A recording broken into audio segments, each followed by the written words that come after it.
राम राम राम हरे हरे, हरे कृष्ण कृष्ण कृष्ण हरे हरे, हरे राम राम राम हरे हरे, हरे कृष्ण कृष्ण कृष्ण हरे हरे, हरे राम राम राम हरे हरे, हरे कृष्ण कृष्ण कृष्ण हरे हरे, हरे राम राम राम हरे हरे, हरे कृष्ण कृष्ण कृष्ण हरे हरे, हरे राम राम राम हरे हरे, हरे कृष्ण कृष्ण कृष्ण हरे हरे, हरे राम राम राम हरे हरे, हरे कृष्ण कृष्ण कृष्ण हरे हरे.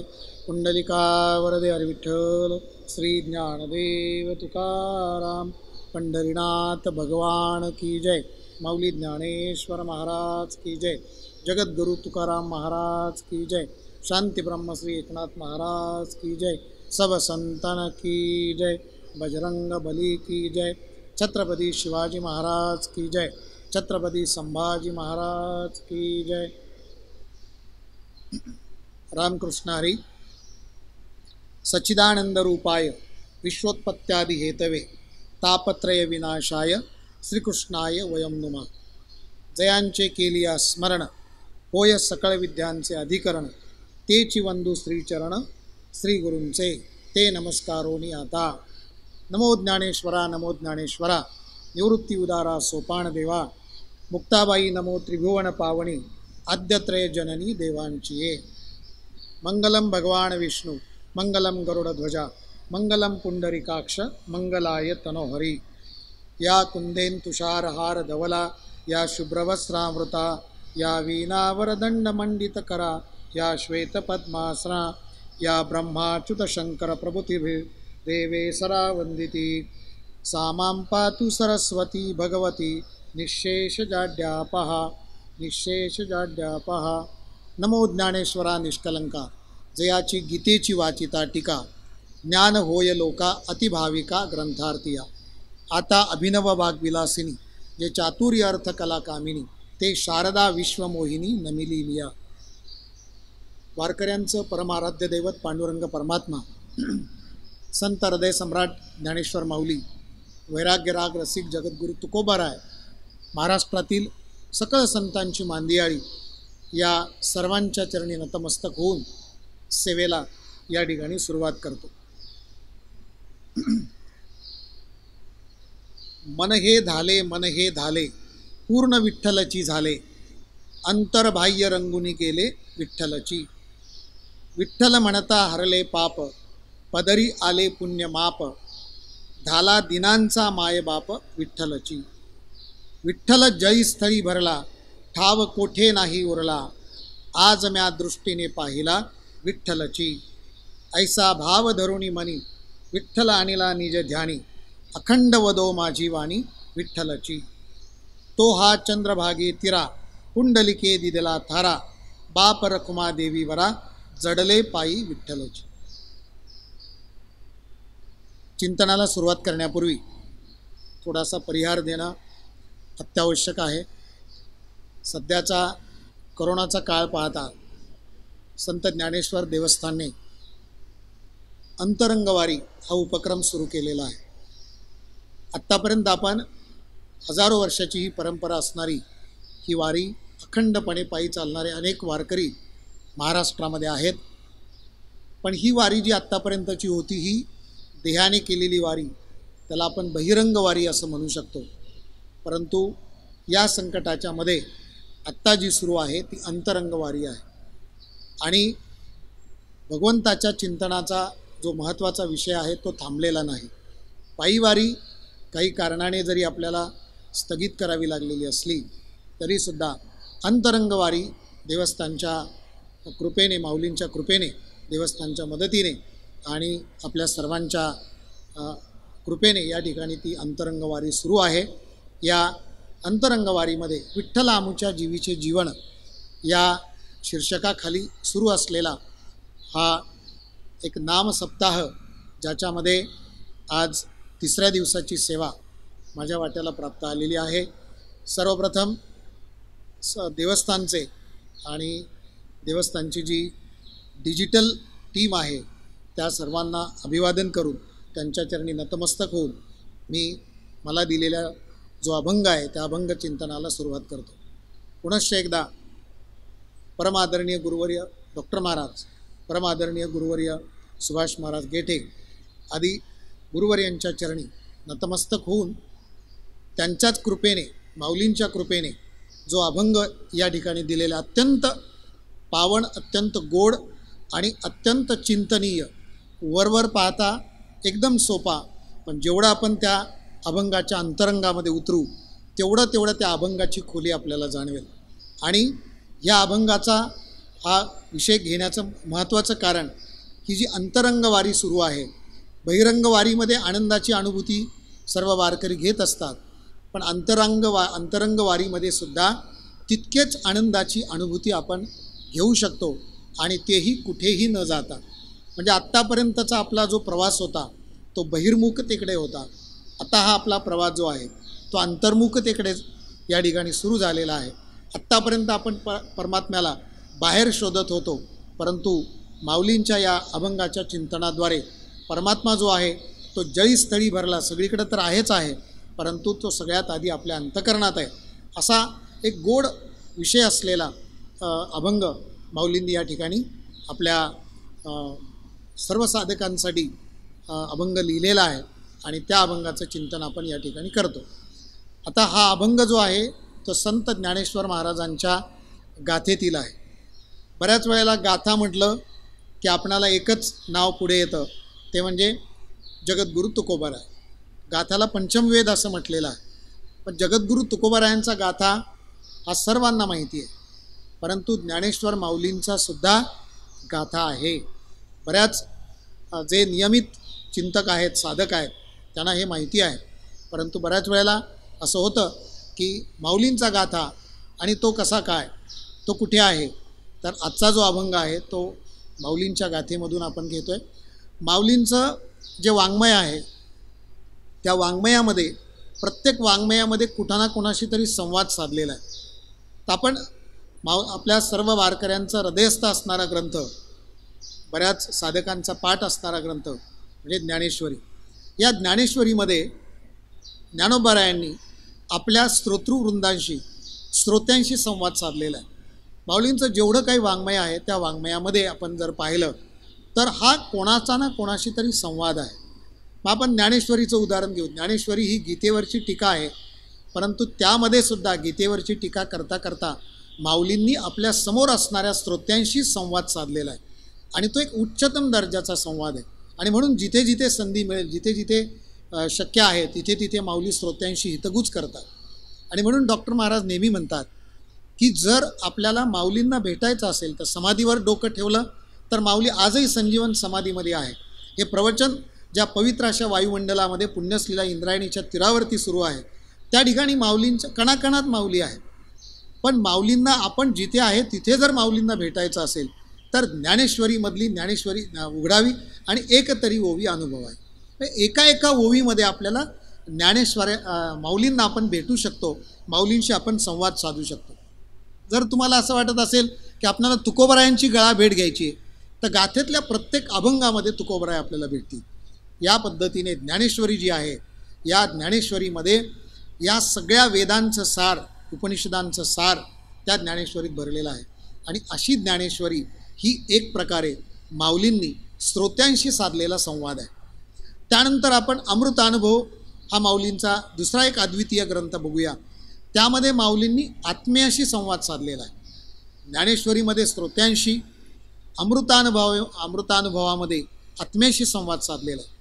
चांगदेव पासष्टी जी आहे त्या चांगदेव पासष्टीमध्ये जो संवाद साधलेला आहे तो एकतर मित्राशी म्हणूया किंवा एक गुरुशिष्याचा संवाद आहे. म्हणजे चांगदेव योगी आणि माऊलींनी चांगदेवांना केलेला उपदेश हा एकतर मित्राच्या स्तरावरचा किंबहुना गुरुशिष्याशी असलेला तो संवाद आहे. त्यानंतर हरिपाठामध्ये सुद्धा एक नामधारक असणाऱ्या साधकाशी माऊली त्या ठिकाणी संवाद साधतायत. आणि हा जो काही प्रस्तुत अभंग ज्या माऊलींच्या गाथामधून घेतलेला आहे तो गाथा जो आहे तो गाथा म्हणजे एक प्रकारचा लोकसंवाद आहे. तर या लोकसंवादाच्या माध्यमातून माऊली आपल्याशी लोकांशी संवाद साधतायत. आपणाला झालेला आनंद अनेकांशी तो वाटतायत. आणि मग माऊली असं म्हणतात, मन हे धाले, मन हे धाले, पूर्ण विठ्ठलाची झाले. आता आपण आपल्या अभंगाच्या चिंतनाच्या एकेका चरणामध्ये प्रवेश करून त्यातले अंतरंग माऊलींच्या कृपेने या ठिकाणी उलगडून घेऊया. मन हे धाले, मन हे धाले, पूर्ण विठ्ठलाची झाले. अभंगाची सुरुवात माऊली करताना मन हे धाले, धाले म्हणजे तृप्त झाले. पण हे माऊली दोनदा म्हणताय, मन हे धाले, मन हे धाले. हे दोनदा म्हणण्यामागचं कारण जर आपण नीट समजून घेतलं, ही द्विरुक्ती का आलेली आहे. एकदा म्हणलं असतं तर नसतं का चाललं, नसतं चाललं. जेव्हा आपणाला परमानंदाची प्राप्ती होते, खूप आनंद होतो, तेव्हा आपण एखादी गोष्ट पुन्हा पुन्हा म्हणतो. एखादी गोष्ट आवडली तर आपण त्या गोष्टीबद्दल दोनदा दोनदा बोलतो. मग माऊलींच्या मनाला जी तृप्ती झालेली आहे ती इतकी तृप्ती झालेली आहे, ती तृप्ती डबल झालेली आहे, दुप्पट झालेली आहे, हे सांगण्यासाठी माऊली मन हे धाले, मन हे धाले, मन तृप्त झाले, मन तृप्त झाले असं दोनदा म्हणतात. हा एक भाग झाला. परत दोनदा म्हणण्याचं कारण अभ्यासाच्या अंगाने सुद्धा एखादी गोष्ट जर अतिशय महत्त्वाची असेल तर त्याची पुनरावृत्ती होणं गरजेचं असतं. साधे आपण शिक्षकांच्या भूमिकेतनं विचार करूया. एखादी गोष्ट विद्यार्थ्यांच्या हृदयावरती ठसवायची असेल तर तोच विचार पुन्हा पुन्हा शिक्षक सांगत असतात. इथं तर हा अत्यंत व्यापक विचार आहे, लोकांच्या हितांचा विचार आहे, साधकांच्या हितांचा विचार आहे. आणि ती जी उत्कटता आहे, ती जी माऊलींची उत्कटता आहे की मन तृप्त झालं, मन तृप्त झालं, मन हे धाले, मन हे धाले असं दोनदा म्हणण्याचं कारण आहे. आणि अजून एक कारण आहे की मन धाले, मन हे धाले याच्यामध्ये माऊलींना पहिल्यांदा सगुण साक्षात्काराचं दर्शन झालेलं आहे.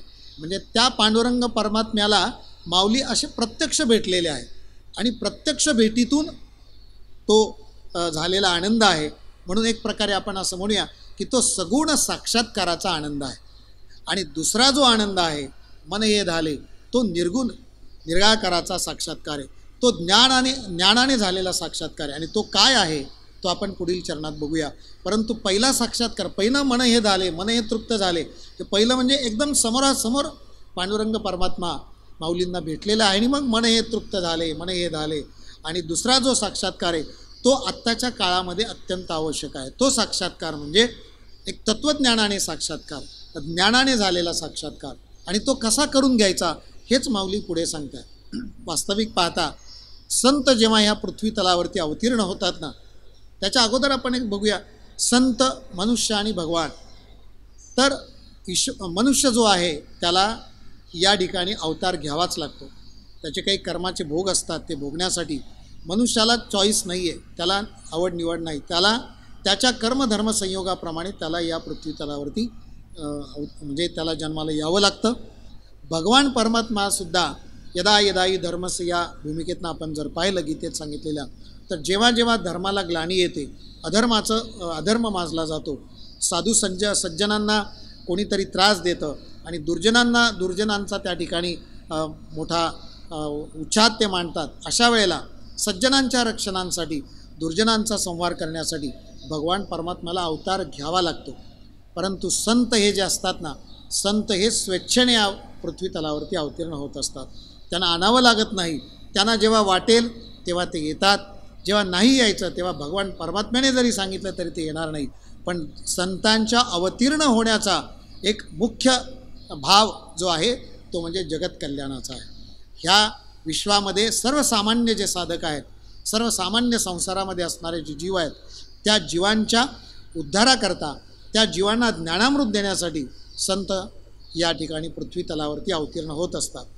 आणि मग जेव्हा संत पृथ्वी तलावरती अवतीर्ण होतात तेव्हा वेगवेगळ्या पारमार्थिक क्षेत्रातील वेगवेगळ्या भूमिका संत धारण करत असतात. आणि मग कधी साधकाची अवस्था असते, कधी सिद्धाची अवस्था असते, कधी योग्याची अवस्था असते, कधी ज्ञानीपुरुषाची अवस्था असते. आणि मग त्या अवस्थेमध्ये साधकाला काय काय अनुभव येतात, साधक कोणकोणत्या अनुभूतीतून येतो, ती अनुभूती, त्या अनुभूतीचं प्रागट्यीकरण संत महात्मे आपल्या अभंगातून इतरांसाठी करत असतात. हा एक अत्यंत महत्त्वाचा भाव आपण लक्षात घेतला पाहिजे की संतांचा अवतीर्ण होण्यामागे संत हे मुळातच परिपूर्ण आहे. पुढे विषय आहे पूर्ण विठ्ठलाची झाले. संत हे मूलतः परिपूर्ण आहेत. मग परिपूर्ण अवस्थेला जेव्हा एखादा साधक किंवा संत असतात तेव्हा त्यांना पुन्हा खाली येण्याची गरज काय? तर खाली येण्याची गरज किंवा अवतीर्ण होण्याची गरज किंवा हे सगळं अनुभव कथन करण्याची गरज एकच आहे, तो म्हणजे आपल्या पाठोपाठ येणारे जे साधक मंडळी आहेत, संतांच्या पाठीमागे पावलावर पाऊल ठेवून किंवा त्यांचं मार्गक्रमण जसं झालं, ज्या दिशेने संत गेले, ज्या विचाराने गेले, ज्या मार्गाने संतांचं त्या ठिकाणी संत पुढे पुढे गेले, त्या मार्गाने जाणाऱ्या साधकांसाठी हा जो विचार संत मंडळी देतात तो मार्गदर्शनपर विचार असतो. म्हणून संतांचं जीवन हे दीपस्तंभाप्रमाणे असतं.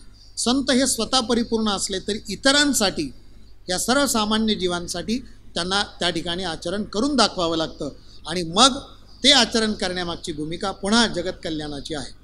दुसरा एक महत्त्वाचा भाग आपण इथे विचारात घेतला पाहिजे की सर्वसामान्य जीवसुद्धा काही ना काहीतरी मनाला तृप्त होण्यासाठी तो प्रयत्न करत असतो.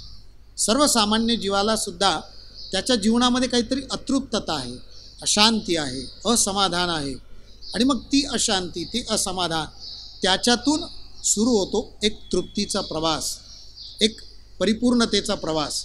आणि मग हे परिपूर्ण होत असताना जे साधक मंडळी असतात ते साधक मंडळी त्यांच्या कुवतीनुसार, त्यांच्या ज्ञानानुसार, त्यांच्या जी तत्त्वज्ञानाची झेप आहे किंवा त्यांच्या बुद्धीचा जो आवाका आहे त्या आवाक्यानुसार हे साधक मंडळी आपल्या जीवनामध्ये कर्म करत असतात, ज्ञान संपादन करत असतात.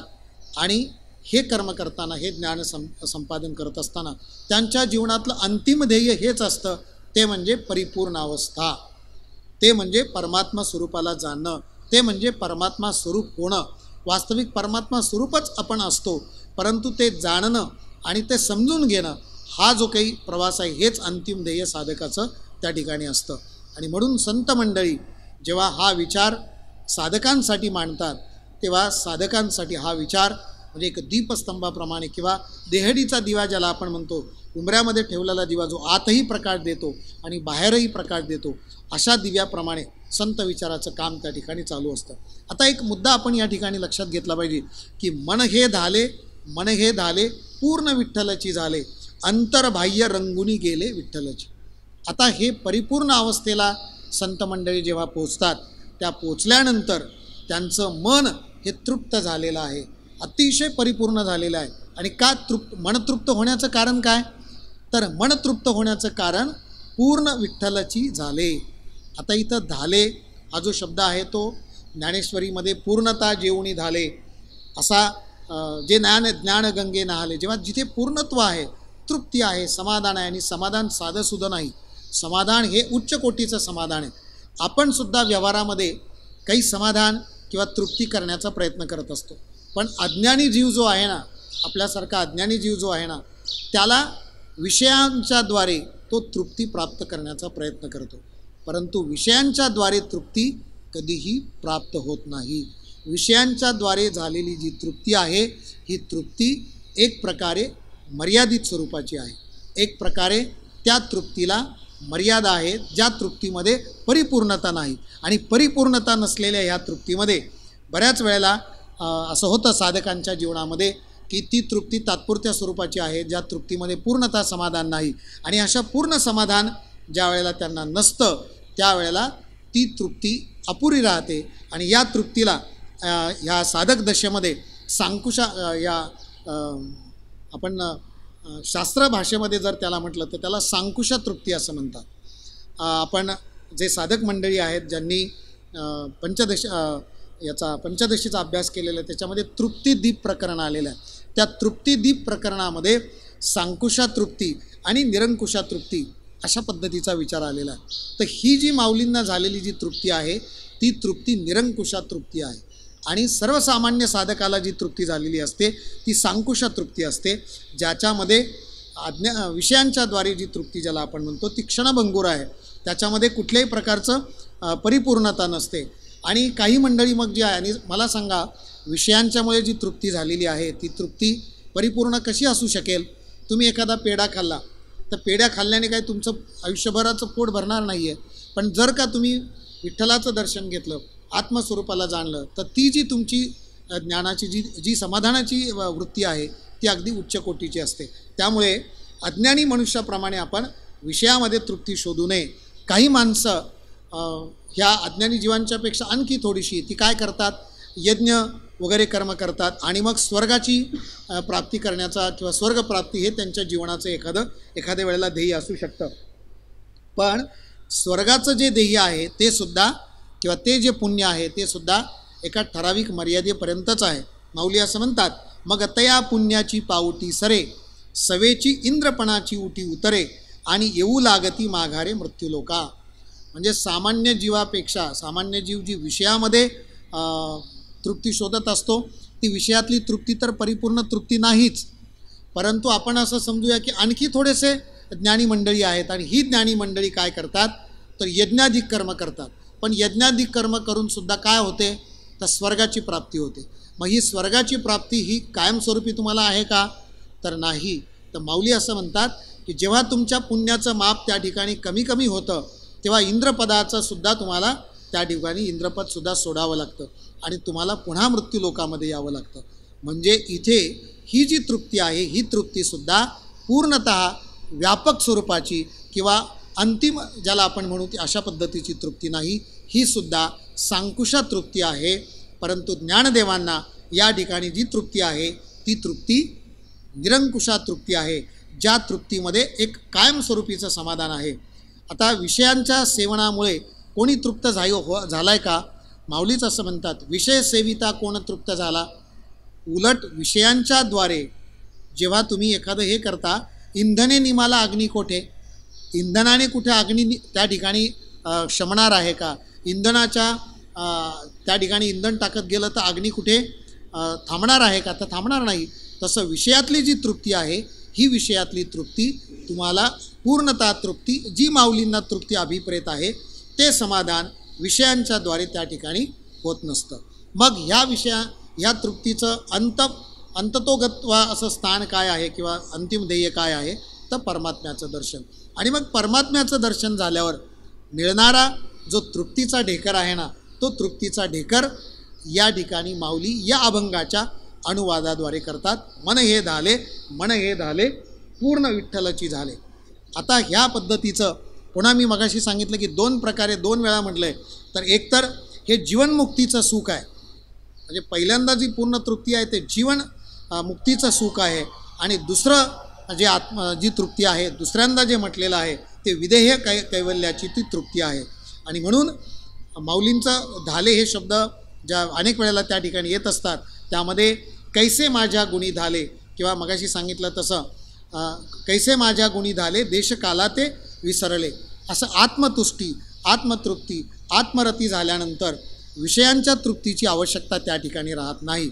आणि मग जर तृप्ती झाली तर त्या ठिकाणी मग दुसऱ्या कुठल्याही प्रकारचं चिंतन आणखी काही वेगळं करण्याची गरज नाही.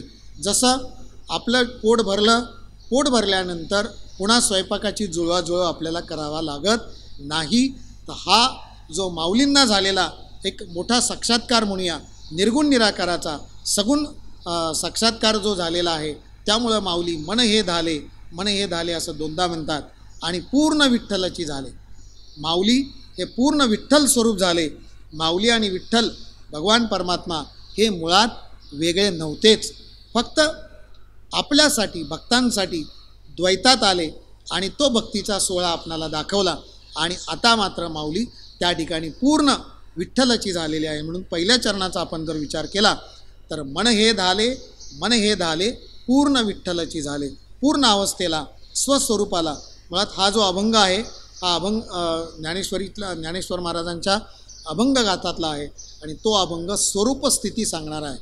माऊली जेव्हा स्वस्वरूपाला येतात आणि त्यांना झालेल्या आनंदाची अभिव्यक्ती ते या अभंगातून त्या ठिकाणी करत असतात. पूर्ण विठ्ठलाची झाले अंतर्बाह्य रंगुनी गेले विठ्ठलाची. आता मात्र या ठिकाणी अंतर्बाह्य म्हणजे आतही विठ्ठल आहे आणि बाहेरही विठ्ठल आहे. अंतर्बाह्य रंगुनी गेले विठ्ठलाची. इथे रंगणं ज्याला आपण म्हणतो ते रंगणं वारकऱ्यांचा नेहमी असं आपण मोठ्यांच्या मुखातून ऐकलेलं आहे की वारकऱ्यांचा एकच रंग आहे आणि तो म्हणजे पांडुरंग.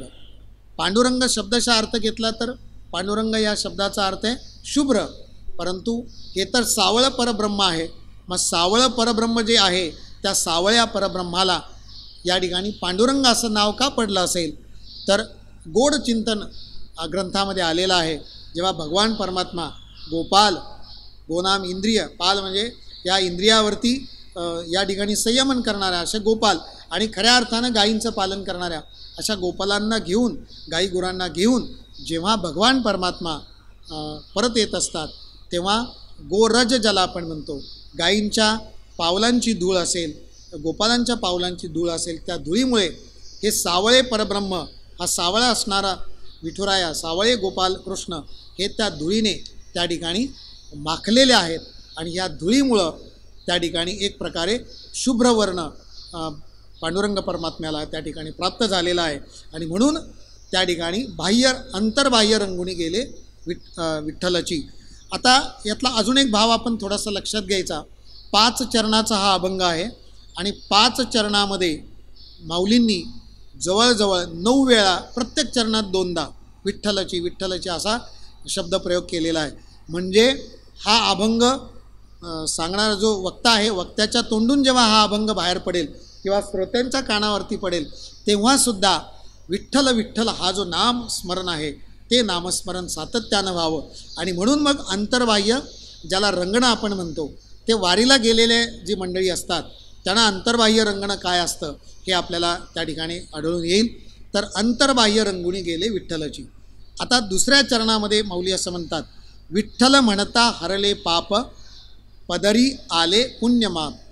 मग असा हा भगवान परमात्मा, माऊली विठ्ठल स्वरूप झालेले आहेत, अंतर्बाह्य पांडुरंगाच्या रंगामध्ये रंगून गेलेले आहेत, विठ्ठलाच्या रंगामध्ये रंगून गेलेले आहेत. असं असताना मग त्याचा काय लाभ झाला, त्याची फलश्रुती काय झाली, काय इष्ट आलं, काय अनिष्ट निघून गेलं, याचं वर्णन माऊली दुसऱ्या चरणामध्ये त्या ठिकाणी करतात. विठ्ठल म्हणता हरले पाप, पदरी आले पुण्यमाप. विठ्ठल विठ्ठल इथे नामस्मरणाचं महत्त्व आहे. हा लोकसंवाद आहे, आपण मगाशी समजून घेतलं. इथे लोकांना नामाचं महात्म्य माऊली सांगतात. आणि नामाचं महात्म्य सांगत असताना नित्यपाठाचा जो हरिपाठ आहे त्याच्यामध्ये हरिमुखे म्हणा पुण्याची गणना कोण करी. तर या ठिकाणी विठ्ठल नामस्मरण करत असताना, विठ्ठल नाम उच्चारत असताना, नाम उच्चारिता वाचे कोटी जन्माचे पातक नासे, असे जगद्गुरु तुकोबाराय म्हणतात. तर काय होईल, विठ्ठल नाम सातत्याने उच्चारल्याने विठ्ठल म्हणता हरले पाप. मनुष्य जन्म आहे, साधक आहोत आपण, अज्ञानी जीव आहोत. जन्माला आल्यापासून आपल्याकडनं कळत नकळत, जाणून बुजून म्हणा किंवा कधी अनवधानाने म्हणा, काही पाप घडत असतील, काही चुका घडत असतील, काही प्रमाद घडत असतील. या प्रमादाचं, या पापाचं परिमार्जन कशात आहे, तर या पापाचं परिमार्जन विठ्ठल नामात आहे. आणि एकदा का तुम्ही विठ्ठल स्वरूप झाला, पूर्ण स्वरूपाला प्राप्त झाला, आणि एकदा का तुमच्या मुखातून सातत्याने विठ्ठल विठ्ठल विठ्ठल विठ्ठल म्हणून आपण कीर्तनाचा नामघोष असताना, कीर्तनकार जे आहेत ते जेव्हा चिंतन सांगत असतात तेव्हा थोड्या थोड्या वेळाने पुन्हा पुन्हा विठ्ठला विठ्ठला विठ्ठला असं म्हणत असतात. सातत्याने विठ्ठल नामाचा घोष जेव्हा आपल्या अंतःकरणामध्ये येतो तेव्हा आपली जी पापं आहेत ती पापं त्या ठिकाणी नाहीशी होतात. विठ्ठल म्हणता हरले पाप. इथे नामाचं महत्त्व सांगत असताना माऊली पुन्हा हरिपाठामध्ये म्हणतात की नाम गगनाहुनी वाढ नाम आहे. नाम किती मोठं आहे, तर गगनाहुनी वाढ त्या ठिकाणी मोठं आहे. आणि असं हे मोठं नाव जेव्हा आपण घेतो तेव्हा पाप नाहीसं होतं. आणि पदरामध्ये काय पडतं, इथं एक प्रकारचा वाक्प्रचार आहे, पदरी पडणे, पदरी आले पुण्यमाप. पण हे कसलं पुण्य आहे, तर हे पावन असं प्रकारचं पुण्य आहे. पुन्हा पुण्य आपण मगाशी पाहिलं की जेव्हा आपण तृप्तीचा किंवा समाधानाचा विचार करतो तेव्हा काही लोक यज्ञ करतात, काही लोक कर्मकांड करतात. त्यातून मिळणारं जे पुण्य आहे ते पुण्य हे तसं पाहायला गेलं तर पातकच आहे एक प्रकारचं. कारण का, तर जे पुण्य तुम्हाला मूळ स्वरूपाचा पोचण्यापर्यंत जे बाधा आणतं, तुम्हाला इंद्रपद मिळालं, तुम्हाला एखादी गोष्ट प्राप्त झाली, तर ते तुमचं अंतिम ध्येय नाही. तुमचं अंतिम ध्येय आहे पूर्णरूपता प्राप्त होणं. आणि अशी पूर्णरूपता जर तुम्हाला प्राप्त झाली नाही तर मग ते एक प्रकारचं पापच आहे. आणि म्हणून स्वर्गाधिकाधी जी काही पुण्यकर्म करून स्वर्गाला जाणारी जी काही मंडळी आहेत त्यांच्यासाठी हा एक प्रकारचा एक पापाचंच आचरण आहे. मग खरं पुण्य काय आहे? तर खरं पुण्य म्हणजे काय? माऊली असं म्हणतात की विठ्ठलाचा नामस्मरण केलं असता, विठ्ठल विठ्ठल असं म्हणता तुमच्या जीवनातल्या सर्व पापांचं त्या ठिकाणी नष्ट होतं, तुमच्या जीवनातली सगळी अनिष्टता निघून जाते आणि तुमच्या पदरामध्ये काय पडतं? तर पदरामध्ये अतिशय पावन अशा प्रकारचं पुण्य पडतं. हे अभंगाच्या दुसऱ्या चरणामध्ये. आणखी याचा आपल्याला विस्तार करता येईल, पण आपण पूर्णतः दिलेल्या नियमित वेळेमध्ये अभंगचिंतन करून मग आपण त्या ठिकाणी पुढे जाऊया. तर आपण जर विठ्ठल या नामाचा बारकाईने अभ्यास केला तर परमादरणीय गुरुवर्य गेठे महाराज जेव्हा आम्हाला उपनिषद समजावून सांगत होते त्यामध्ये श्वेताश्वेतर उपनिषदामध्ये 3ऱ्या अध्यायामध्ये 13वा आणि 14वा जो श्लोक आहे, 13व्या श्लोकामध्ये अंगुष्ट मात्र पुरुष अंतरात्मा हा जो विचार 13व्या श्लोकात आलेला आहे. अंगुष्ट मात्र म्हणजे बेंबीपासून अंगठ्याच्या अंतरावरती, म्हणजे हृदयामध्ये परमात्मा आहे, हा एक भाव आहे. आणि जो 14वा श्लोक आहे त्याच्यामध्ये सभूमी विश्वतो, किंवा त्याच्या आधीचा चरण जर आपण समजून घेतलं तर सहस्र शीर्षा पुरुषा सहस्राक्ष सहस्रपाद, म्हणजे भगवान परमात्मा कसा आहे तर सहस्र शीर्ष आहे, त्याचबरोबर सहस्राक्ष आहे, म्हणजे त्याला हजारो डोळे आहेत, हजारो शीर्ष आहे, मस्तक आहेत, हजारो पाय आहेत. आणि त्यातला जो पुढचा विठ्ठल शब्दाचा आपण जर नीट समजून घेतलं विठ्ठल शब्द कसा आहे किंवा विठ्ठल शब्दाचा नेमका अर्थ काय आहे, तर उपनिषदातल्या श्वेताश्वेतर उपनिषदामध्ये एका श्लोकामध्ये विठ्ठल असा शब्द आम्हाला महाराजांनी त्या ठिकाणी समजून सांगितला होता.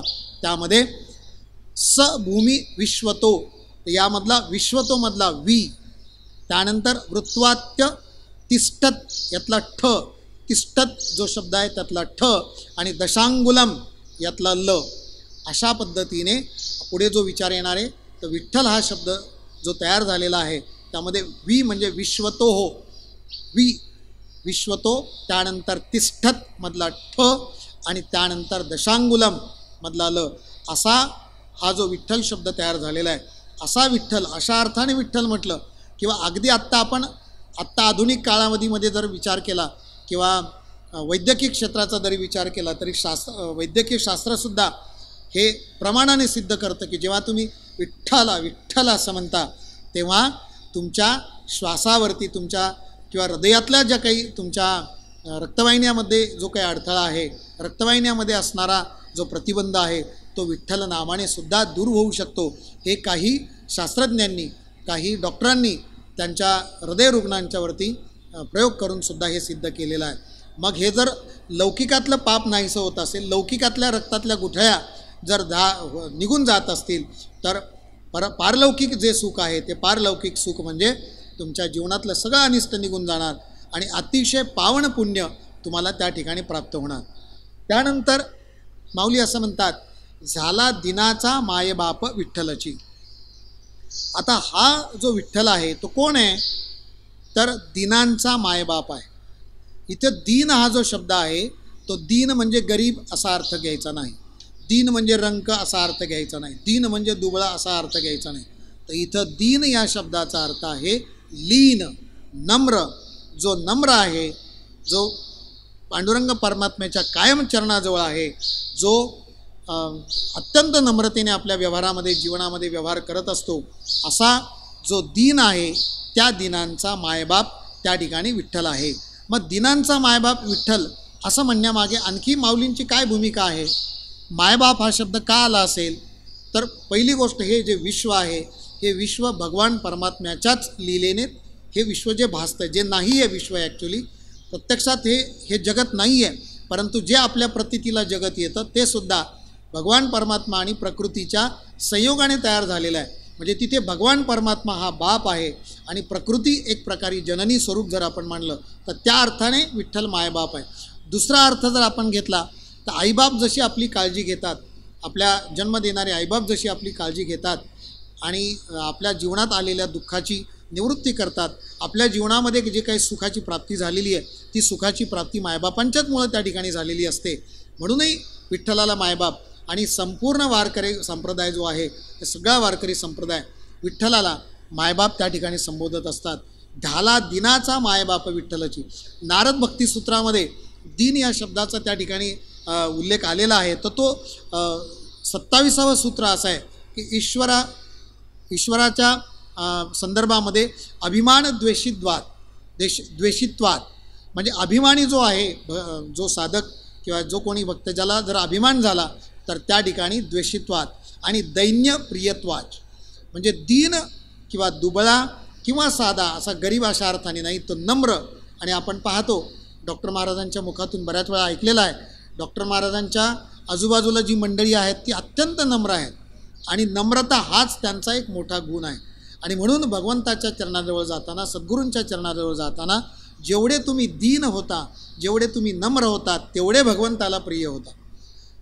गेटे महाराज नेहमी आम्हाला उदाहरण सांगतात की कोळी जेव्हा जाळं टाकतो पकडण्यासाठी, मासे पकडण्यासाठी, तेव्हा त्या कोळ्यापासून दूर असणारे मासे त्या जाळ्यामध्ये अडकतात, पण जे मासे त्या कोळ्याच्या पायाजवळ असतात, म्हणजे त्या एक प्रकारे नम्र झालेले असतात, ते मासे जाळ्यात अडकत नाहीत. तात्पर्य एवढाच भाव आहे की जे मूळ स्वरूपापासून, भगवान परमात्म्यापासून दूर जातात ते या संसाराच्या जाळ्यामध्ये अडकतात. आणि जे मासे कोळ्याच्या पायाजवळ, मग जर माशांना कळतं वाचायचं असेल तर आपल्याला नम्र झालं पाहिजे, आपल्या त्या कोळ्याच्या जो आपल्याला पकडणारा आहे त्याच्या पायाजवळ गेलं पाहिजे.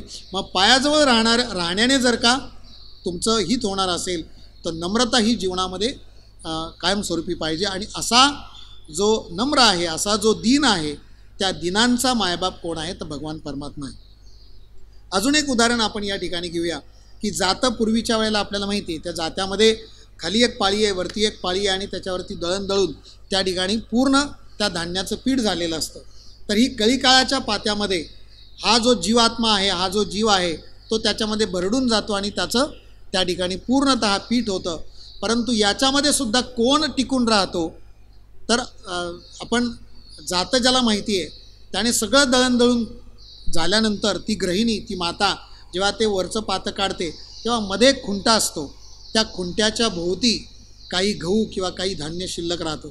एवढा वेळ दळण दळलं तिने, तासभर दळण दळलं, तरीसुद्धा त्या ठिकाणी त्या खुंट्याला, मधल्या खुंट्याला धरून जे गहू राहिले ते गहू त्या ठिकाणी किंवा ज्वारी बाजरीचे धान्य त्या ठिकाणी तसंच राहिले.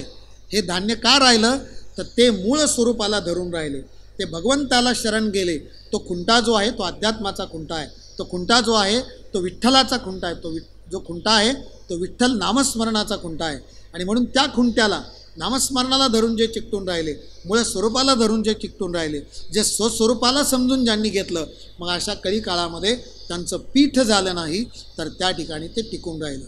तर अशा दिनांचा विठ्ठल या ठिकाणी काय आहे, मायबाप आहे.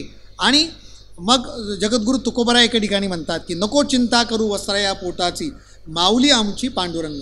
ही माऊली, ही पांडुरंग आमची माऊली आहे. किंवा तुका म्हणे माय बापे अवघी देवाची स्वरूपे. हा भगवान परमात्मा जो मायबाप आहे, हे विविध देवाची स्वरूपं जी आहेत ती मायबाप आहेत, असं त्या ठिकाणी जगद्गुरू तुकोबरायसुद्धा वेगवेगळ्या अभंगामध्ये मायबापाची उपमा विठ्ठलाला, भगवान परमात्म्याला त्या ठिकाणी देत असतात. थोडंसं आपण पुढे जाऊया. आता मुख्य अभंगाचा जो विषय आहे तो विषय आलेला आहे. विठ्ठल जळी स्थळी भरला, ठाव कोठे नाही उरला, आज म्या दृष्टीने पाहिला विठ्ठलची. मग असं हे ज्या नामाने पापाचं हरण होतं, ज्या नामाने पुण्याची प्राप्ती होते, पदरामध्ये पुण्य पडतं, जे नाम घेतलं असता दिनांचा मायबाप जो विठ्ठल आहे तो सुद्धा प्रसन्न होतो. आता बघा, पहिल्या चरणामध्ये मन हे धाले, मन हे धाले, म्हणजे इथे माऊलींना तृप्ती झालेली आहे, माऊलींना समाधान प्राप्त झालेलं आहे. पण आत्ता धाला दिनाचा मायबाप विठ्ठलाची. म्हणजे एक गोष्ट लक्षात घ्या की साधक भक्ताला देव भेटल्यानंतर आनंद होतो, पूर्ण रूपाला प्राप्त झाल्यानंतर आनंद होतो, पण देव तर पूर्ण रूप आहे. पण देवाला कधी आनंद होतो तर देवाला कधी आनंद होतो जेव्हा भक्त त्या ठिकाणी येतात, जेव्हा माऊलींसारखे ज्ञानी भक्त देवाशी एकरूप होतात, पूर्णत्वाला प्राप्त होतात, तेव्हा देवालासुद्धा आनंद होत असतो. हा एक अत्यंत उच्च कोटीचा भाव आहे. हे सगुण निर्गुण निराकार असणारं ते परब्रह्म तत्व जे आहे, जे पंढरीच्या विटेवरती त्या ठिकाणी उभं राहिलेलं आहे. या पांडुरंगाला सुद्धा आनंद केव्हा होतो, तर पांडुरंगाला आनंद होतो जेव्हा हे हजारो वारकरी पांडुरंगाच्या भेटीसाठी जेव्हा तिथे येतात तेव्हा त्याला आनंद होतो. आणि म्हणून झाला दिनाचा मायबाप विठ्ठलची. तर हे सगळे वारकरी, हे सगळे भक्त जेव्हा पांडुरंग परमात्म्याला भेटायला जातात तेव्हा त्याला आनंदाची प्राप्ती होत असते. म्हणजे हा आनंद भगवान परमात्म्याचा आनंद आहे. आपणाला साधकाला आनंद होणारा तर हे साहजिक आहे. आपल्याला देव भेटला, आपल्याला स्वस्वरूपाची अनुभूती आली, आनंदाचा आनंद आहे. नुसता आनंद नाही, परमानंद आहे. परंतु त्या परमानंद तत्वाला, त्या परमतत्वाला सुद्धा आनंद होतो केव्हा, जेव्हा भक्त त्या ठिकाणी भेटीला येतात. आणि भक्त कोण, तर ज्ञानी भक्त ज्यांची गणना म्हणून केली जाते असे माऊली जेव्हा त्या ठिकाणी जातात तेव्हा झाला दिनांचा मायबाप विठ्ठलची. विठ्ठल जळी स्थळी भरला, ठाव कोठे नाही उरला. मग हा भगवान परमात्मा आहे कुठे, तर भक्त प्रल्हादाला हिरण्यकश्यपूने विचारलं होतं, अरे तू सातत्याने नारायण नारायण नारायण असं म्हणतो ना, मग तुझा नारायण आहे कुठे. तर भक्त प्रल्हादाने दिलेलं जे उत्तर आहे, तर भक्त प्रल्हाद असे म्हणाले की नारायण नाही अशी जागा मला तुम्ही दाखवा. म्हणजे काय, तर नारायण सगळीकडं आहे आणि हा सगळीकडं असणारा नारायण त्या ठिकाणी जळी स्थरी भरला, ठाव कोठे नाही उरला. असा कोणताही ठिकाण नाही, असं कोणतंही स्थान नाही जिथे भगवान परमात्मा नाही. आज म्या दृष्टीने पाहिला विठ्ठलची. हे आपल्या प्रवचनाचं मुख्य शीर्षक आहे, विठ्ठल जळी स्थळी भरला. म्हणून याच्यावरती आपण जरा थोडासा भर देऊया आणि मग पुढच्या चरणांकडे जाऊया. निर्धारित वेळेमध्ये आपल्याला हे सगळं संपवायचं असल्यामुळे थोडासा धावता आढावा या ठिकाणी आपण घेऊया. विठ्ठल जळी स्थळी भरला. इथं जल आहे, स्थळ आहे, म्हणजे पंचमहाभूतातली 2 भूतं या ठिकाणी आहेत. मग बाकीच्या ठिकाणी नाही का, आकाशामध्ये हे परमतत्व नाही का, अग्नीमध्ये नाही का. तर उपलक्षणाने जर आपण घेतला तर विठ्ठल जळी स्थळी भरला याचा भाव असा आहे की विठ्ठल सर्वत्र आहे, फक्त जलामध्ये आहे, फक्त स्थळामध्ये आहे असा अर्थ नसून मागे पुढे विठ्ठल भरला, रिता ठाव नाही उरला, जिकडे पाहावे तिकडे आहे, दिशांद्रय भरला, दिशाद्रूप भरला आहे. शांतीब्रह्म एकनाथ महाराज एका जनार्दनी सर्वदेशी विठ्ठल व्यापक, याच ओवीला पूरक अशी ओवी शांतीब्रह्म एकनाथ महाराजांनी केलेली. मागे पुढे विठ्ठल भरला, रिता ठाव नाही उरला, जिकडे पाहावे तिकडे आहे, दिशाद्रूप भरला आहे. सर्व दिशांमध्ये, दशदिशांच्यामध्ये 4 मुख्य दिशा, 4 उपदिशा आणि ऊर्ध्व आणि अधो अशा दशदिशांनी दिशाद्रूप भरला असे. आणि एका जनार्दनी सर्वदेशी विठ्ठल व्यापक, व्यापक विठ्ठलाची या ठिकाणी अनुभूती माऊलींना आलेली आहे. आणि म्हणून विठ्ठल जळी स्थळी भरला, ठाव कोठे नाही उरला. भक्त प्रल्हादाची जी अनुभूती तीच माऊलींची अनुभूती. आणि असा हा जळी स्थळी भरलेला विठ्ठल आज म्या दृष्टीने पाहिला असं माऊली म्हणतात. आता करोनाच्या कालावधीमध्ये जेव्हा माझ्याकडे हे चिंतन आलं, विठ्ठल जळी स्थळी भरला, मग चिंतनाच्या निमित्ताने जसे आपण ग्रंथ पाहतो, ग्रंथांचा अभ्यास करतो, सद्गुरूंना शरण जातो, ज्ञानी माणसांकडनं हा अध्याय किंवा हा अभंग जेव्हा समजून घेतो, त्याचबरोबर तंत्रज्ञानाच्या मदतीने सुद्धा हा अभंग काही वेळेला समजून घेण्याचा प्रयत्न केला जातो. आणि म्हणून मी यूट्यूबवरती सर्च केलं तर मला एक छोटासा छानसा व्हिडिओ सापडला जो आत्ताच्या या कोरोनाच्या संकटामध्ये अतिशय उपयुक्त आहे. एक वारकरी, निस्सीम वारकरी, पंढरीची वारी करणारे ते जातात आणि मग त्यांना जवळजवळ गेल्यानंतर पोलीस, आपले जे बांधव आहेत ते पोलीस बांधव अडवतात आणि सांगतात की तुम्ही पुढे जाऊ नका. मग तो जो वारकरी आहे त्या वारकऱ्याला, नाही माझी नित्याची वारी आहे, माझी वाडवडिलांपासून आलेली, आमच्या खानदानामध्ये असणारी ती वारी आहे, ती वारी मी चुकून चालणार नाही, अशा वारीला जर मी गेलो नाही तर मला आनंद मिळणार नाही. मग ते जे पोलीस बांधव आहेत ते पोलीस बांधव एक प्रकारे विठ्ठलाच्या रूपामध्ये खांद्यावर ते असा कमरेवरती हात ठेवून आणि विनंती करतायत वारकऱ्यांना की माऊलींचं तत्त्वज्ञान या ठिकाणी तुम्ही अंतरंगामध्ये घ्या. आणि मग ते माऊलींचं तत्त्वज्ञान ते पोलीस बांधव, म्हणजे एक प्रकारे माऊलीच पोलिसाच्या रूपामध्ये किंवा विठ्ठलच परमात्मा पोलिसाच्या रूपामध्ये आज या करोनाच्या संकटामध्ये डॉक्टर्स असतील, पोलीस बांधव असतील किंवा स्वच्छता कर्मचारी असतील किंवा जे सेवा देणारी ही सगळी मंडळी विठ्ठल रूप आहे. आणि म्हणून हा जो भाव आहे, हा अभंग मला देण्यामागची संस्थांची भूमिका किंवा ह्या सगळ्या टीमची भूमिका एकच असावी की या निमित्ताने जे वारकरी नित्यनियमाने पंढरीला जातात आणि कुठेतरी अंतःकरणामध्ये ते शल्य आहे की 2 वर्ष झालं विठ्ठलाला आम्हाला पाहता आलं नाही, मग या साधकांसाठी, या वारकऱ्यांसाठी माऊलींनी हा अभंग आणि या अभंगातलं हे चरण केलं आहे की अरे विठ्ठलच पाहायचं आहे ना तुम्हाला, तर विठ्ठल कुठे पहा, जळी स्थळी विठ्ठल पहा. तुम्ही जिथे जाल तिथे विठ्ठल पहा. आता मी इथे बसलो आहे त्या व्यासपीठाचा कण विठ्ठल आहे. माझ्यासमोर माईक आहे, ग्रंथ आहे, पानं आहेत किंवा अंगातली वस्त्र आहेत किंवा हे अनुरेणू आहेत, हे सगळंच्या सगळं विठ्ठल आहे. त्यामुळे तुम्ही तुमच्या घराला, तुम्ही तुमच्या गावालाच त्या ठिकाणी पंढरपूर करा. इतका व्यापक भाव या ठिकाणी आपण लक्षात घ्यायचा. आपण ज्या घरात राहतो, म्हणजे बऱ्याच वेळेला आपण असं म्हणतो की काया ही पंढरी आणि त्या पंढरीमध्ये असणारा आत्मा पांडुरंग. काया ही पंढरी, आत्मा पांडुरंग. तर हा जो आत्मा, हा जो देह आहे, या देहालाच आता आपण त्या ठिकाणी पंढरी करायचे आहे. आणि पांडुरंग कोण आहे? तर तो अंतर्यामी, इथं असणारा दशांगुलम, इथे असणारा अंतःकरणात असणारा पांडुरंग, हाच विठ्ठलाला, याच विठ्ठलाला. म्हणून अंतरंगवारी, म्हणून आतमधला प्रवास, म्हणून आतमध्ये जायचं आहे, इथल्या विठ्ठलाला साथ घाला. आणि तुम्हाला बाहेरच जायचं आहे ना, तर तुम्ही ज्या ठिकाणी जाल, जगद्गुरू तुकोबराय म्हणतात, वृक्षवल्ली आम्हा सोयरे वनचरे.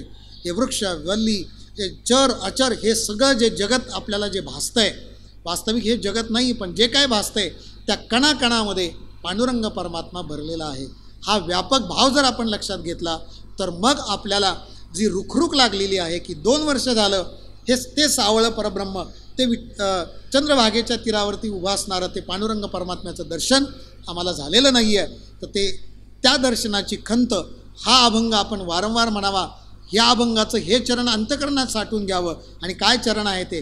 विठ्ठला जळी स्थळी भरला, ठाव कोठे नाही उरला. असा एकही ठाव नाही, असं एकही ठिकाण नाही ज्या ठिकाणी भगवान परमात्म्याचं दर्शन नाही. आणि जेव्हा ही व्यापकता, हा प्रवास जो आहे तो सूक्ष्माकडून व्यापकतेकडे जाणारा प्रवास आहे.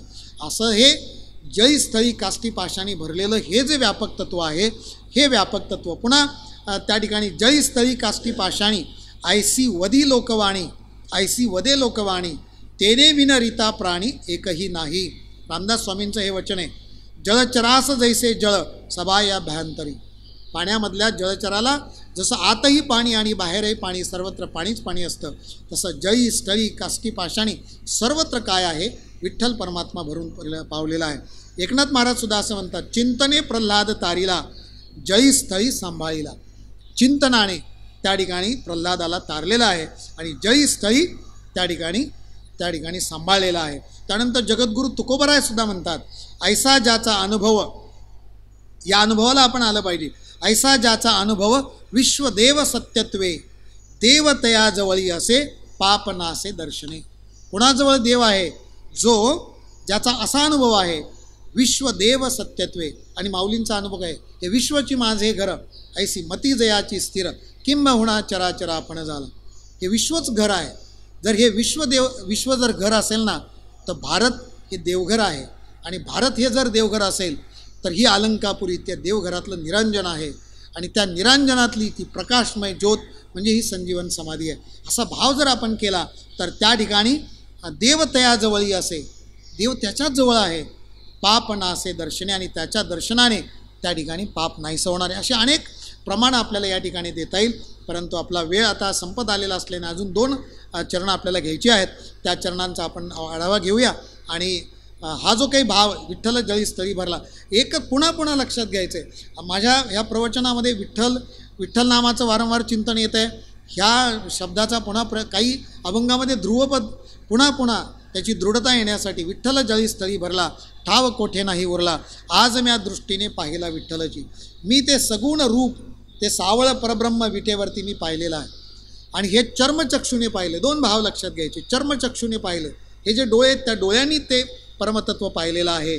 आणि दुसरं ज्ञानाने, तत्वज्ञानाने मी जाणले. काय जाणले? विठ्ठल जळी स्थळी भरला, सर्व ठिकाणी पांडुरंग परमात्मा आहे हे जाणणं.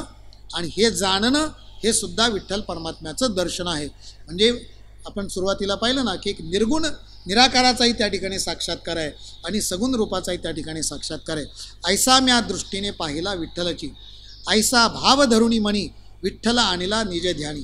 असा भाव मी मनात आणला. असा भाव म्हणजे कसा भाव? जो आत्ता सांगितला. विठ्ठल जळी स्थळी भरला, रीता ठाव ठाव कोठे नाही उरला. असा जो भाव आहे, व्यापकता भगवान परमात्म्याची, असं जे स्वरूप आहे, असा जो भाव आहे तो मी मनामध्ये धरला आणि काय केलं, विठ्ठल आणला निज ध्यानी. माझ्या ध्यानामध्ये सतत मनन चिंतन करून निधिध्यासनामध्ये मी त्या परमात्म तत्वाला, त्या विठ्ठलाला मी स्मरतो आहे. मला नाही वारीला जाता आलं, हरकत नाही, पण मी माझ्या अवतीभोवती जे आहे, माझ्या गावालाच मी पंढरपूर करतो आहे, माझ्या घराला मी पंढरपूर करतो आहे. माझं शरीर हेच पंढरपूर आहे, त्यातला आत्मा हा पांडुरंग आहे. माझ्या गावातल्या जी मंडळी, जे मला भेटणारे, जे चर असेल अचर असेल, जे भेटणारे, त्या सगळ्यांना मी त्यांच्या ठिकाणी माझ्या पांडुरंगाला पाहणार आहे. मग मला कुठं जाण्याची आवश्यकता नाही, असा भाव मनात धरला आणि विठ्ठल निजे ध्यानी त्या ठिकाणी आणला आहे. तर एक भाव या ठिकाणी महत्त्वाचा लक्षात घ्यायचा, की चिंतन ज्याचं आपण करतो, ज्या पद्धतीचं चिंतन करतो, तशा स्वरूपाला आपण त्या ठिकाणी प्राप्त होत असतो. एक साधा दृष्टांत आपण या ठिकाणी लक्षात घेऊ म्हणजे, आणि हा सगळ्या अभ्यासकांना, साधकांना हा दृष्टांत माहिती आहे, आणि तो म्हणजे कुंभारीन माशीचा दृष्टांत.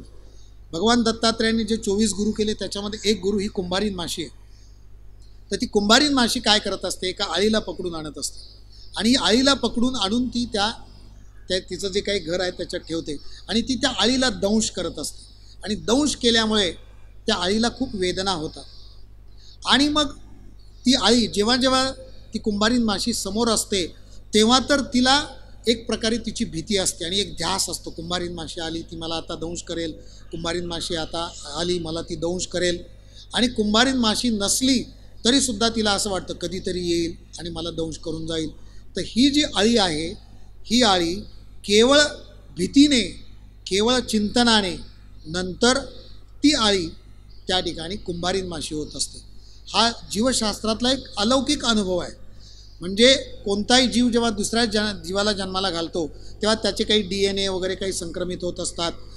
जे काही 4 प्रकारचे आहेत, अंडज, स्वेदज, उद्भिज, जरायुज, हे जे आहे या पद्धतीने कोणी ना कोणीतरी त्यांना असं घडवत असतं, त्यांना जन्माला घालत असतं. परंतु ही जी आळी आहे, ही आळी आणि कुंभारीन माशीचा तसा काहीच संबंध नाही आहे. ती कुठली तरी आळी पकडून आणून ती कुंभारीन माशी तिला दंश करते, पण ती आळी त्या ठिकाणी सातत्याने ध्यास घेते त्या कुंभारीन माशीचा.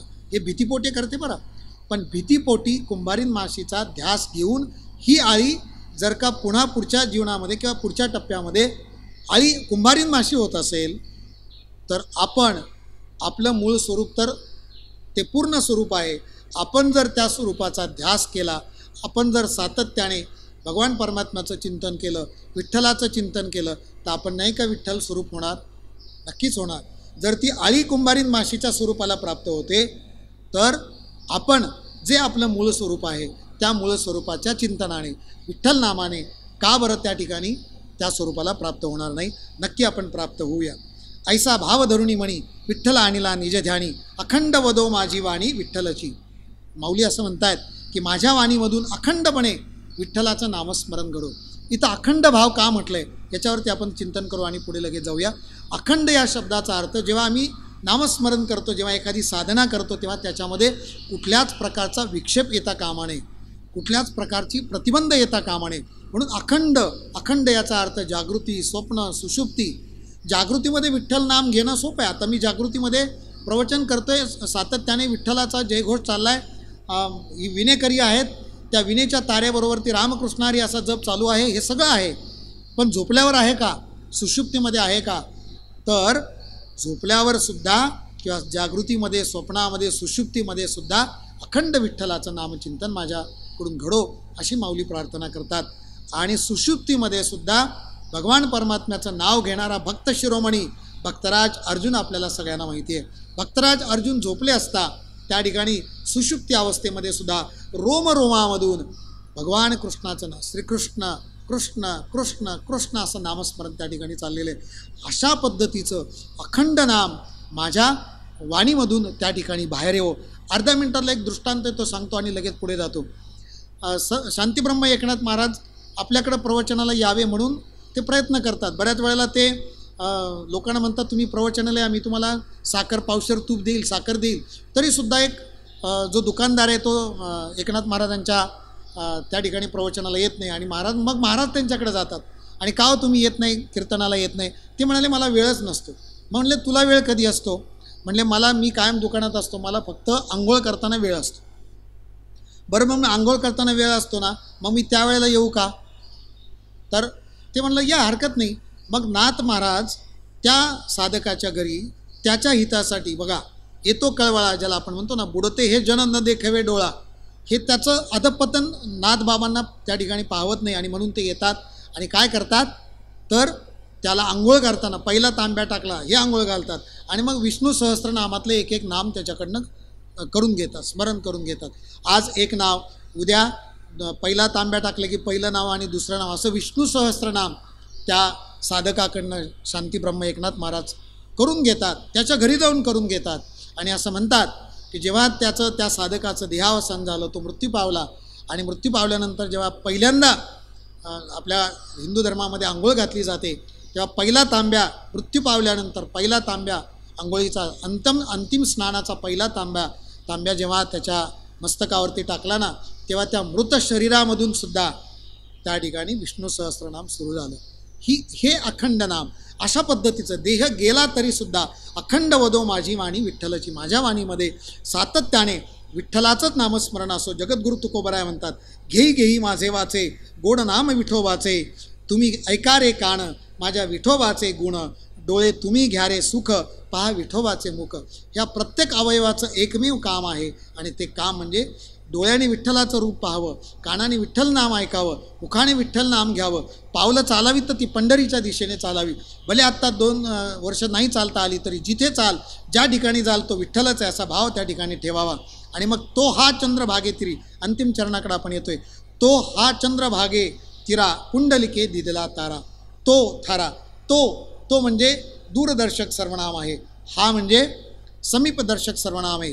तो निर्गुण निराकार परब्रह्मतत्व, हा चंद्रभागे तिरा पुंडलिके दिदला थारा, असं ते निर्गुण निराकार परब्रह्मतत्व जे आहे त्याला पुंडलिकाने थारा दिला. आता पुंडलिकाची गोष्ट आपल्याला सगळ्यांना माहिती आहे, पुन्हा सांगून आपला वेळ आपण वाढवणार नाही. तर ह्या जगाच्या बापाला त्या ठिकाणी तिष्ठत विटेवरती उभं करणारं भक्तराज पुंडलिक, त्या ठिकाणी त्या पुंडलिकाने त्या परमात्म्याला थारा दिला आणि तिथे चंद्रभागेतिरी असणारं जे परब्रह्मतत्व आहे तेच परब्रह्मतत्व आहे. तो हा विठ्ठल बरवा, तो हा माधव बरवा, तर तो म्हणजे ते परब्रह्मतत्व जे व्यापक आहे, जळीस्थळी भरलेला आहे, तोच विटेवरती उभा असणारा, ज्या भगवान परमात्म्याला पुंडलिकाने विटेवरती थारा दिला, तो हा चंद्रभागेच्या तीरावरती पुंडलिकाने ज्यांना थारा दिला, तोच पांडुरंग परमात्मा. बाप रखुमा देवीवरा जडले पायी विठ्ठलची. इथे बाप रखुमा देवीवर असा शब्दप्रयोग केलेला आहे. त्याचा एक थोडक्यात बाप रखुमा देवीवर असा शब्दप्रयोग का केला, तर याच्या आधी ज्ञानदेव म्हणे, म्हणजे माऊलींनी आपलं जे वाङ्मय लिहिलेलं आहे त्याच्यामध्ये ज्ञानदेव म्हणे असं बऱ्याच ठिकाणी आलेलं आहे, कारण ते माऊलींचं वाङ्मय आहे. 16 वर्ष एवढंच माऊलींचं आयुष्य होतं. 16 वर्षापर्यंत जे वाङ्मय झालं तिथे ज्ञानदेव म्हणे आलेलं आहे. पण त्याच्यानंतर 16 वर्ष संपल्यानंतर काळ माऊलींना न्यायला आला, त्यावेळेला संत निवृत्तीनाथांनी परवाच्या प्रवचनामध्ये, पहिल्या दिवशी सांगितलेल्या प्रवचनामध्ये असं सांगितलं की 2 बोटं केली आणि ती 2 बोटं म्हणजे काळाला वाटलं की अजून 2 वर्ष. त्यानंतर पुन्हा काळ आला, पुन्हा सोपान काकांनी 2 बोटं केली, पुन्हा 2 वर्षाचा कालावधी, काळाला असं वाटलं की पुन्हा 2 वर्ष आहेत. त्यानंतर मुक्ताई, पुन्हा काळ आला 2 वर्षांनी, मुक्ताईंनी 2 बोटं केली. असं या तिन्ही भावंडाने 2 असं 6 वर्ष माऊलींना नंतर आयुष्य मिळालं. आणि म्हणून 16व्या वर्षानंतर माऊलींनी जे वाङ्मय केलं आणि हा अभंग गाथा हा त्याच्यानंतरचा आहे. आणि म्हणून त्या ठिकाणी माऊली ज्ञानदेव म्हणे असं न म्हणता बाप रखुमा देवीवरा, रखुमाईचा पती पांडुरंग परमात्मा तो आमचा बाप आहे, तो जगाचा बाप आहे. त्या बापाच्या ठिकाणी माझं मन, माझं चित्त त्या विठ्ठलाच्या पायी झडलेलं आहे आणि ते आता काही केल्यात दूर होणार नाही, असा भाव त्या ठिकाणी लक्षात घ्यावा. 2 बोटाचा अर्थ 2 वर्ष नव्हती, तर मुक्ताई असं म्हणतात की अरे 2 बोटं जी आहेत ते समजून घे, जोपर्यंत चंद्र सूर्य आहे तोपर्यंत या ठिकाणी माऊली या ठिकाणी राहणार आहेत. आणि आजही संजीवन समाधीच्या रूपाने माऊली आपल्या अंतःकरणात आहे, या अलंकापुरीमध्ये आहे. तुम्ही जेव्हा जेव्हा ध्यान कराल तेव्हा तेव्हा माऊली तुम्हाला त्या ठिकाणी आपल्या कुशीमध्ये घेण्यासाठी बाहू पसरून माऊली त्या ठिकाणी आहेत. असं या अभंगाचं जेवढं गुरुवर्यांच्या मुखातून ऐकलं किंवा जेवढं माझ्या जी बुद्धीची कुवत होती तिथपर्यंत जेवढं मला समजलं उमगलं तेवढं मी तुमच्यापुढे मांडण्याचा प्रयत्न केला. याच्यामध्ये काही हे झाले असेल, काही त्रुटी राहिले असतील, दोष राहिला असेल तर ते माझ्या बुद्धीचे दोष समजावे. परंतु जे जे चांगलं आहे ते गुरूंचं आहे, सद्गुरूंचं आहे, माऊलींचं आहे, शास्त्राचं आहे.